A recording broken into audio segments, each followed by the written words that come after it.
Okay, everyone, this is Bradley Booth's book. They call him the Miracle Man.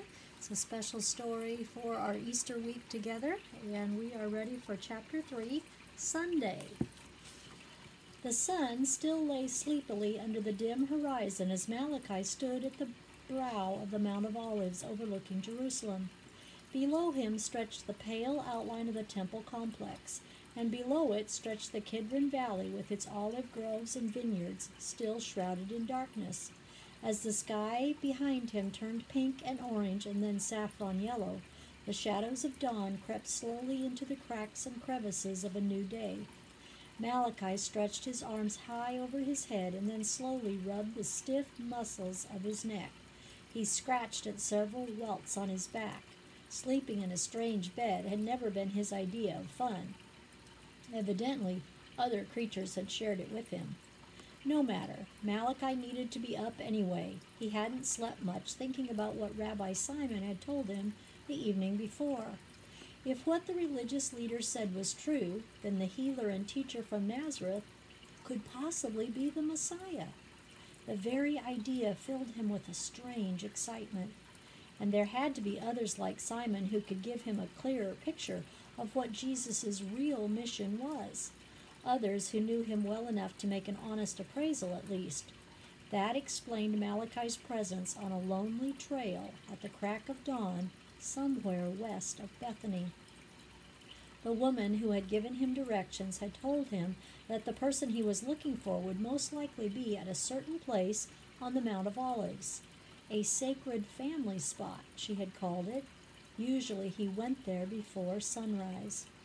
I hate to disturb anyone's time with God, Malachi thought, but it being Passover, if I don't find him early, he'll be gone for the day, and then I'll never catch up with him.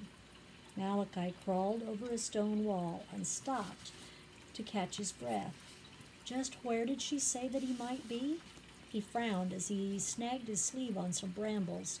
Near their family tomb.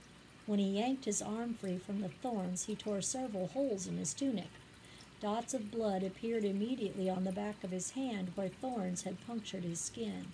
He tried to wipe the blood from his hand, but only smeared it in the process. Why can't they make the path a little more accessible? He fumed to himself. How hard would it be to cut away some of these brambles anyway? In his frustration, Malachi began to doubt the wisdom of his early morning search. Perhaps it was all just a wild goose chase. He paused to sit on a rock and strained his eyes to search the garden below him. In the shadows, he finally spotted the shape of a man in the position of prayer. That must be him, Malachi concluded, unless, of course, it was a thief. Even the holy city of Jerusalem was full of bandits who roamed the night, preying on the wealthy and the pilgrims who arrived for the yearly festivals. Also, he was in an area where many had excavated family tombs in the cliff faces. That would attract robbers to those tombs belonging to the wealthiest families. Sometimes families buried jewelry and valuable items with their loved ones. When gravel crunched under Malachi's feet, the shadowy figure turned suddenly and stealthily drew something from the folds of his robe. "Who is it?" his voice demanded. Malachi gulped and caught his breath. Whoever it was must have assumed that Malachi was stalking him. The object he clenched in his hand had to be a dagger. "A friend," Malachi responded shakily. "I'm a friend. A merchant. Malachi is my name, son of Obed, from the city of Caesarea. I was at your home early this morning, and I was told that I could probably find you here. Your sister, I believe it was, suggested that I would find you here." The figure in the shadows emerged, his cream-colored robe turning a faint rose from the approaching dawn.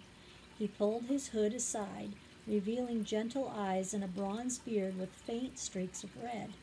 "I'm sorry to have disturbed you. I hope I didn't frighten you," Malachi said. "What do you need?" "Well, I was hoping I could talk to you about Jesus of Nazareth." The merchant spoke with more confidence than he felt. "I have heard stories, rumors, and I have come a long way to see if they are true." "Rumors?" The young man returned the short dagger to its place. As Malachi searched the man's face, he saw only honesty and an unassuming demeanor. Yes, rumors that he claims to be the Messiah. Some say so, at least, and rumors that he has performed a mighty miracle for you. And you? What do you believe? I don't know what I believe, Malachi said, raising his hands in helplessness. What others have told me, I suppose, but it's just not enough to... His voice trailed off. It isn't enough, is it? Came the soft reply. You feel the need to search this thing through for yourself. I don't blame you. As a searcher of truth, you feel the need to leave no stone unturned. That's what it is. Without waiting for a response, he continued, For months now, you have probably thought about all that you have gleaned from conversations with friends and strangers alike, and yet you are still unconvinced. His uncanny ability to grasp Malachi's thoughts and motives was amazing. Again, he studied the young man's voice and face, now bathed in the rosy glow streaming down over the crest of the Mount of Olives. He met Malachi's gaze unwaveringly. You are close to this Jesus? The other man's answer was soft-spoken, yet equally as direct as the question. Yes, we're friends. Very dear friends. I would do anything for the Master. I think that I would even die for him, if that is what he would ask me to do. Then you are one of the 12? No, I'm not. Not that I wouldn't want to be. I am a disciple, but not one of the 12. I have never asked the Master why he has not called me to that group. It is not for me to question, only to serve. Tell me all you know about him. All I know? The young man's eyes smiled. Come, friend, have a seat. He gestured toward a nearby stone bench. What I know would take moments. What I have experienced could take days, weeks. I'll do my best, he said solemnly and without hesitation. The Master is the kindest, most compassionate person I have ever met. He is the very essence of goodness and love, and shouldn't he be? After all, he is the Son of God. A delicate butterfly stirred on the blossoms of a flowering bramble nearby. The man paused briefly to reach his finger toward its gossamer wings. Of course, he added, turning to Malachi, his divinity remains for you to discover for yourself. However, if you could travel with him on his missionary journeys as I have, you would see whole villages beneath the touch of his hand. Whole villages, mind you. Often we walk through towns from one end to the other, and its inhabitants bring their sick out into the streets so that Jesus can minister to them as he passes. He makes those who are blind see, those who are deaf hear. I have seen dozens receive the power to stand on legs that have not walked for years. A tone of awe filled his voice. And through it all, he said quietly, Jesus never lets fatigue or hunger keep him from the people.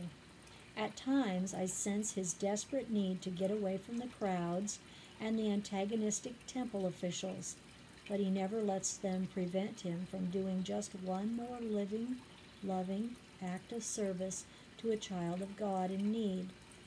The hint of a smile curled at the corners of his mouth. We usually have to beg the Master to take time to rest.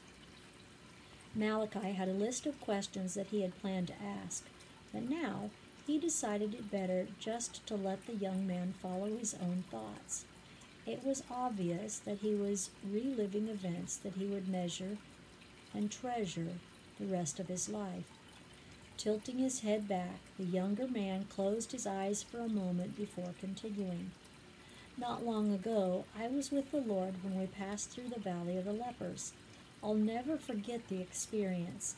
I think I can honestly say that it was probably the most repulsive place I've ever been. Shaking his head, he glanced at Malachi with a look of self-conscious shame. I knew I would not be able to look at them for the stench and the grotesqueness of their disease-ravaged features. For a moment he shivered as if to shake off the memory of it all, and a look of anguished horror crossed his face. The place was death itself, he groaned. I thought we must surely be at the very gates of hell. He took a deep breath. I feel terrible saying it, but I've never been able to think of lepers as being children of Abraham, stricken as they are with this evil disease. But the young man took another deep breath. But Jesus could, and he did. I think it is just a natural part of him, part of his bond with both his Father and the human race. He walked among the lepers and touched them and called them by name. The rest of us just waited at the entrance to the leper colony. And Malachi, he made some of them over again like newborn babies, pink-skinned and sweet-smelling and fresh. The young man smiled at that part of the memory. It seemed as if we then soared from the gates of hell to the gates of heaven.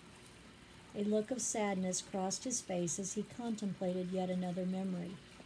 You know, I believe Jesus would have gone throughout the entire colony if people would have wanted him to, passed through the entire place and healed every one of those rotting corpses huddling there, if they had wanted him to. The young man's eyes glistened with tears, and they wouldn't even have had to ask Jesus to do it. If they could have just had the slightest longing deep down inside, the Master would have done it, gladly. That's his way. The young man swallowed hard, and then disappointment tinged his words. But they must not have wanted it. They must not have. He could have healed them all, but many of them just kept to themselves in their filthy rags and just let him go by. His voice broke and the tears flowed down his face. He wiped them away. Finally, he dropped his head to his chest and said nothing more. Time passed, and Malachi finally stirred. Feeling reluctant to intrude any longer, he decided just to slip away silently. He had come to satisfy his curiosity about rumors of miracles, and the man had confirmed them. Malachi would try to content himself with that. "Oh, please don't go," the young man said, as he noticed Malachi rising to leave. "Please, not yet." His voice had a haunting sadness. Malachi stared intently. "You come here often?" It was more of a statement of fact than a question. "I do now," the young man confessed. "It is as if something compels me to spend time like this in solitude. I, too, have met the Master of life and death. Your sister mentioned something about you coming here to celebrate a new beginning, a spiritual beginning, perhaps." Malachi probed. The younger man nodded. "Yes, I guess you could call it a new beginning." He paused, thinking a moment. "It is somehow difficult to talk about. Not because I'm not grateful," he glanced at Malachi uncertainly, "but because I feel unworthy. And so many people have come to ask me questions just to satisfy their curiosity. I don't mind telling my story if it will honor the Master, but not just to entertain them." The young man bowed his head again and then lifted it to gaze at the temple complex, now gleaming in the full morning light. "You've heard the story by now, I'm certain. It seems to have spread everywhere, even, I suppose, to Galilee and back." "I've heard rumors," Malachi said quietly, "but most of those I've talked to have some doubts." He smiled apologetically. "I just arrived in Jerusalem late last week, so I don't know all the details." The other man scrutinized Malachi carefully, then exclaimed, "Rumors? How can the miracles of Jesus be mere rumors? There are living testimonies to his power everywhere, like me, for instance." "I've heard bits and pieces," Malachi said hesitantly, uncomfortable in being so direct. "But you know how people love a story. It grows and grows in the repeating, and before long they have embellished it beyond belief." He struggled for words that would mask his skepticism, for a way not to make the situation more awkward. Of course, I have been here today. I've heard and seen for myself. That makes things considerably different now. The young man laughed. But it was not the sound of amusement. It was a burst of joy. So you really want to know? Want to be open to the Spirit of God? This is wonderful, he exclaimed almost jubilantly. At last, someone genuinely sincere about his search for truth. He stared at Malachi in wonder. But will you believe?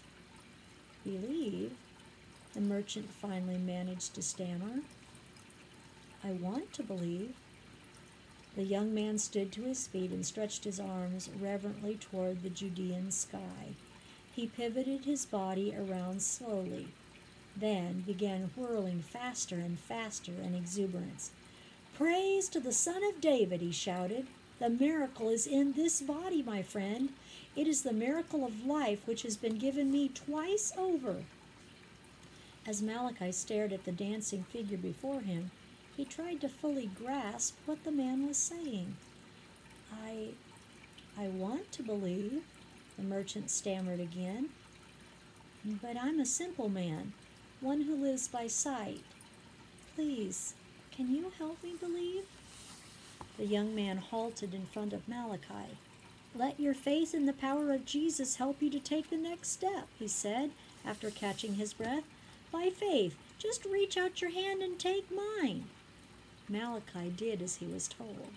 He extended his hand and grasped the outstretched fingers. Now, let your eyes and your hand experience the touch of faith. Only see and believe. His face was aglow with awe. The man proclaimed, I am living testimony to the divine power of the Jesus who has raised me from death into life.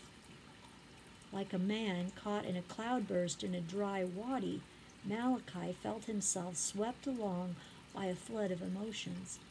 Could it be possible? He felt as if God's presence must be all around him on this early sunlit morning. Thank you for coming to see me, Malachi. You have given me a chance to share my testimony to someone who was more than just a curiosity seeker. I am Lazarus, and by God's grace, I have returned to the land of the living. Blessed be the name of the Lord. He smiled again. I am Lazarus. I was dead, and now I live again.